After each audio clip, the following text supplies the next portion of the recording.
ঝিনাইদহ, দিনাজপুর, চাঁপাইনবাবগঞ্জ ও ফেনী সীমান্তে বিএসএফের ২৯ জনকে পুশিনের অপচেষ্টা রুখে দিয়েছে বিজিবি। এদের মধ্যে কয়েকজনকে বিএসএফ ফিরিয়ে নিলেও বেশ কয়েকজন এখনও শূন্যরেখায় অবস্থান করছেন। বিজিবি ও স্থানীয়রা জানায়, সীমান্তে অবৈধ অনুপ্রবেশ ঠেকাতে সতর্ক অবস্থানে রয়েছেন তারা। বিস্তারিত ডেস্ক রিপোর্টে।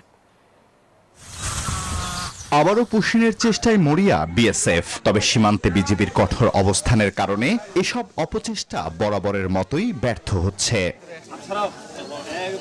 শনিবার ভোরে দিনাজপুরের বিরামপুর উপজেলার খিয়ার মাহমুদপুর সীমান্ত দিয়ে ৯ জনকে পুশিনের চেষ্টা চালায় বিএসএফ। তবে বিজিবি ও স্থানীয়দের তৎপরতায় সেই চেষ্টা ব্যর্থ হয়। বর্তমানে ওই ৯ জন সীমান্তের শূন্যরেখায় অবস্থান করছেন। পরিস্থিতি স্বাভাবিক রাখতে সতর্ক অবস্থানে রয়েছে বিজিবি ও এলাকাবাসী। সকাল থেকে আসছি এখানে লাঠি নিয়ে দাঁড়া আছে, দেখতেছি ওরা বর্ডারের মধ্যে নিয়ে দাঁড়া আছে ইন্ডিয়ান বিএসএফ।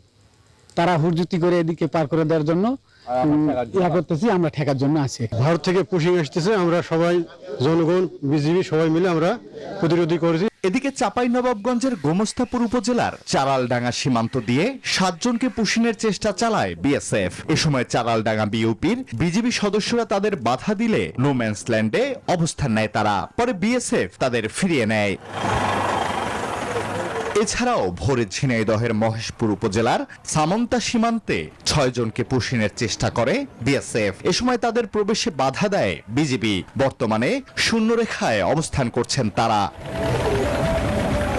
বর্তমানে বিজিবি সীমান্ত পরিস্থিতি নিবিড়ভাবে পর্যবেক্ষণ করছে এবং সীমান্ত এলাকায় সার্বক্ষণিক নজরদারি ও টহল অব্যাহত রেখেছে। Desk report, news 24।